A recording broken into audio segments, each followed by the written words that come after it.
আসসালামু আলাইকুম।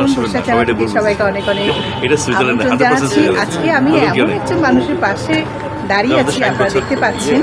আপনারা সবাই চেনেন এবং কি বলবো, আমাদের সারা বাংলাদেশে উনি একটা পরিচিত মুখ, একটা পরিচিত নাম, বিখ্যাত একজন মানুষ, আমাদের সবার প্রিয় সঙ্গীত বিশেষজ্ঞ, সঙ্গীত সুর নিয়ে যার খেলা, শেখ সাদিক খান আজকে আমার পাশে। আজকে আমি কি বলবো, আমি ভাষাহারা হয়ে গেছি। এমন একজন এত বড় মানুষ, এত গুণী একজন মানুষ। কিছু কথা শুনবো আমরা এই প্রিয় মানুষটির কাছ থেকে। তোমাকে অনেক ধন্যবাদ। আসলে তোমাদের সঙ্গে চলতে চলতেই হয়তো এই প্রিয় কথাটা এসে গেছে আমার মনে হয়, যেহেতু তোমরা ভালোবাসো, তোমরা সঙ্গীত অনুরাগী, তোমরা আমাদের শিল্পীদেরকে ভালোবাসো, সেইভাবে আমাকেও ভালোবাসো।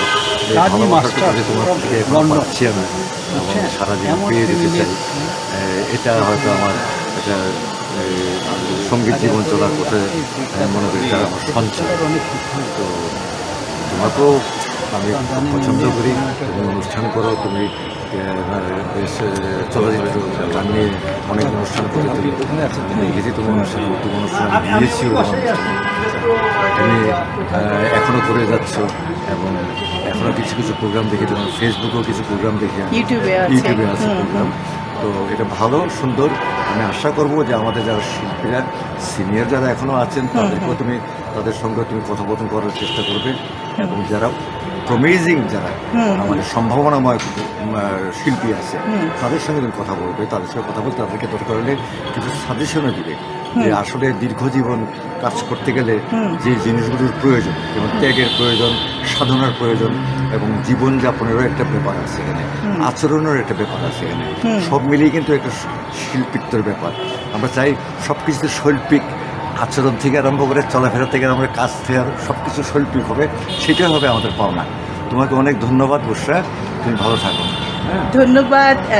একটু পরেই দিই, অনেক কথা জানতে ইচ্ছে করে, শুনতে ইচ্ছে করে, এত শত শত গান এবং এত মানুষের মানে শ্রুতি মধুর গান, যে গানগুলো মানুষের হৃদয়ে একদম গেঁথে আছে, এমন গানের সুর সৃষ্টি করেছেন আপনি। তো যদি বলি যে আপনি কি আপনার সেরা সুরটি করতে পেরেছেন এখনো পর্যন্ত, নাকি এখনও আপনার মধ্যে একটা অতৃপ্তি কাজ করছে যে এখনও বোধহয় সেই সুরটি আমি সৃষ্টি করতে পারি? হ্যাঁ, অতৃপ্তি থাকেই মানুষের জীবনে থাকে। যারা যে কর্মটা করে, যে প্রফেশনটা করে, সেই প্রফেশনে ভালো কিছু করার জন্য অতৃপ্তি থাকে। তো অতৃপ্তি আমার সারা জীবনেই থাকবে, মৃত্যুর আগ পর্যন্ত থাকবে। কেন আমি যেই চিন্তাগুলি করছি বা চিন্তাগুলি কাজে লাগাতে চাই, সবগুলি আমি কাজে লাগাতে পারছি না। তো এটা আমার একটা অতৃপ্ততাই বলা যেতে পারে। তবে হ্যাঁ, কিছু কিছু গান যে হয়েছে, খুব ভালো ভালো গান হয়েছে, সেই গানগুলো অবশ্যই আমাকে একটা লেভেলে নিয়ে এসছে এবং সেই গানগুলি সমস্তগুলি আমার চেষ্টা এবং সব কিছুই ঈশ্বরের দান করা। অ্যাকচুয়ালি আল্লাহর দান না থাকলে এগুলো হয় না। তো আমি আশা আছে এখনও, যদি বেশি থাকি আমি এরপরের প্রজন্ম নিয়েও কাজ করতে চাই। এখনের পর্যন্ত কাজ করছি, আমি এরপরের প্রজন্মের সঙ্গে কাজ করতে চাই। সেটা যদি আল্লাহ আমাকে দান করেন তাহলে হয়তো কিছুটা শান্তি থাকতে পারে মৃত্যুর আগে। নিশ্চয়ই এমন একজন গুণী মানুষ অনেক অনেক বছর বেঁচে থাকুক এই পৃথিবীতে এবং আপনার কাছ থেকে আরও সৃষ্টিশীল কিছু, আমরা আরও অনেক কিছু আশা করি এবং পরবর্তী প্রজন্ম তারও পরের প্রজন্ম আপনার সেই সৃষ্টিগুলো পেয়ে যেন তারা মুগ্ধ হয়, সেই দোয়া করছি।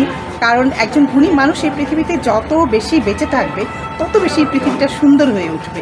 আপনার জন্য অনেক অনেক শুভকামনা, আপনার সুস্বাস্থ্য কামনা করছি, দীর্ঘায়ু কামনা করছি এবং আপনার জন্য কি বলবো, পৃথিবীর যত ফুল ফুটে আছে সব কিছু আপনার জন্য। অনেক ধন্যবাদ, অনেক ধন্যবাদ। ভীষণ ভালো লাগলো, আশা করি আপনাদের অনেক ভালো লেগেছে। একদিন সময় করে ওনার জীবনের, ওনার সঙ্গীত জীবনের অনেক কথা, অনেক গল্প আমি শোনাবো। আজকে তাৎক্ষণিকভাবে কিছু কথা ওনার শোনালাম, আশা করি আপনারা শুনেছেন, দেখেছেন। আপনাদের সবার জন্য অনেক অনেক শুভকামনা রইল। অনেক ধন্যবাদ আমার চ্যানেলের সঙ্গে থাকার জন্য। ধন্যবাদ।